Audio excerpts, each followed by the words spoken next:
బిర్యానీలో పీసులు ఉండాలి, వీడియోకి డిస్క్లైమర్ ఉండాలి. నీకు అర్థమవుతోందా? అరే ఆగండి ఆగండి మావా బ్రోస్, మీ నుండి ఎక్స్పెక్ట్ చేసేది చిన్న లైక్ చేస్తారని ఆశిస్తున్నా. అలాగే మన వీడియోని లైక్ చేయకుంటే లైక్, సబ్స్క్రైబ్ చేయకుంటే సబ్స్క్రైబ్, వాటిగానే గుద్ది పడేయండి. అరే డిపెండింగ్ ఛాంపియన్సే మచాక, నీ అవ్వ కానిస్టేబుల్ నంబర్ 1. మొత్తం 12 మ్యాచ్లు జరిగితే ఏకంగా 8 మ్యాచ్లు గెలిచినాం. 16 పాయింట్లు మా జోబిలో ఉంది. ఇక ఉన్న 2 మ్యాచ్లో కనీసం ఒక్క మ్యాచ్ గెలిస్తే చాలు, టాప్ 2 పక్కా గెలుస్తాం. ఉన్న 2 మ్యాచ్లో ఒక్క మ్యాచ్ కాదు, ఏకంగా 2 మ్యాచ్లు గెలిచి మా ఆర్సీబీ తడాకా చూపిస్తాం.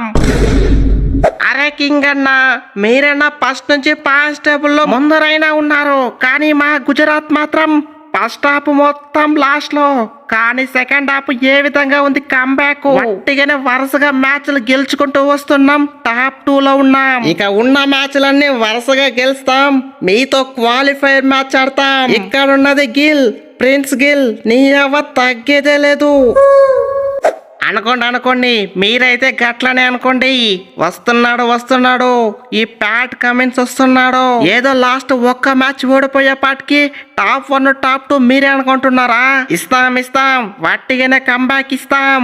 ఉన్న 2 మ్యాచ్లకి 2 మ్యాచ్లు గెలుస్తాం, టాప్ 2 లో ప్లేస్ కన్ఫర్మ్ చేస్తాం. ఇక్కడ ఉన్నది ఎవరు అనుకుంటున్నావు? సైలెన్సర్. నీ అవ్వ ఒక్కొక్క టీం ని వట్టిగానే సైలెంట్ చేసి పడేస్తా.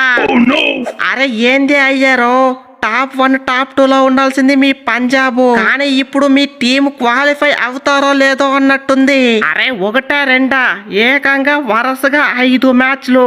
ఇప్పుడున్న 2 మ్యాచ్లకి 2 మ్యాచ్లు గెలిస్తే తప్ప ఛాన్స్ లేకుండా పోయింది.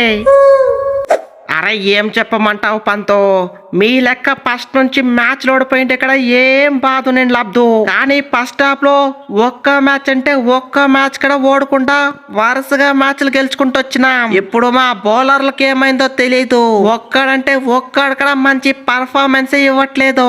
ఆ రాజస్థాన్ తో ఏ మూలన ఓడామో గాని దరిద్రం మొత్తం మా టీం కంటగట్టినట్టుంది. అరే గెలవాల్సిన మ్యాచ్లు కూడా గెలకపోతే నన్నేం చేయమంటావు? లాస్ట్ మ్యాచ్ ఆ ముంబైతో 15 రన్లు డిఫెండ్ చేసుకోకుండా వాళ్ళకి వట్టిగానే ఇచ్చిండు ఆ బాట్లే గాడు. ఇలాంటి బౌలర్లు పెట్టుకొని నన్నేం చేయమంటావు చెప్పు? ఆ చాహల్ గడైతే ఫస్ట్ 3 ఓవర్లు మంచిగా వేసిండు, కానీ లాస్ట్ ఓవర్ లో 20 రన్లు ఇచ్చిండు, మ్యాచ్ ని సంక నాకిచ్చిండు. ఇక ఆ ఎన్సన్ గురించి చెప్పాల్సిన పనే లేదు, ఒక్క మ్యాచ్ అంటే ఒక్క మ్యాచ్ లో కూడా మంచి పర్ఫార్మెన్స్ ఇవ్వలేదు. వాళ్ళు చూసి మా బ్యాటర్లు కూడా అలానే తయారవుతున్నారు. నీ ఎవ 230 240 కొట్టే వాళ్ళు ఇప్పుడు 200కి ఆల్అౌట్ అయిపోతున్నారు. కాపాడిర్రు ముంబై వాళ్ళు, ఆ పంజాబ్ ను ఓడించి మమ్మల్ని కాపాడిర్రు. ఇప్పుడున్న 3 మ్యాచ్లకి కనీసం 2 మ్యాచ్లు గెలిస్తే చాలు, ఈజీగా ప్లే ఆఫ్స్ లో అడుగు పెట్టచ్చు. ఇక ఈ రోజైతే లక్నోతో మ్యాచ్, ఆ లక్నోనైతే వట్టిగానే పిసికినా మా హోమ్ గ్రౌండ్ లో. ఈసారి వాళ్ళ హోమ్ గ్రౌండ్ లో పిసుకుతాం, మా చెన్నై ప్రతాపం ఏంటో చూపిస్తాం. ఈసారి ప్లే ఆఫ్స్ లక్ అంతా మా చెన్నైదే. అయినా మా కంబ్యాక్ ఏమైనా కంబ్యాక్, ఫస్ట్ లో కానిస్టేబుల్ లాస్ట్, ఇప్పుడైతే మిడిల్ లో ఉన్నాం, వట్టిగానే ప్లే ఆఫ్స్ లో అడుగు పెడతాం. అరే ప్లే ఆఫ్స్ లో అడుగు పెట్టడానికి మీరే కాదు, మాకు కూడా అంతే ఛాన్స్ ఉంది బాయ్. ఇస్తాం వట్టిగానే కంబ్యాక్ ఇస్తాం, మా రాజస్థాన్ తడాకా చూపిస్తాం.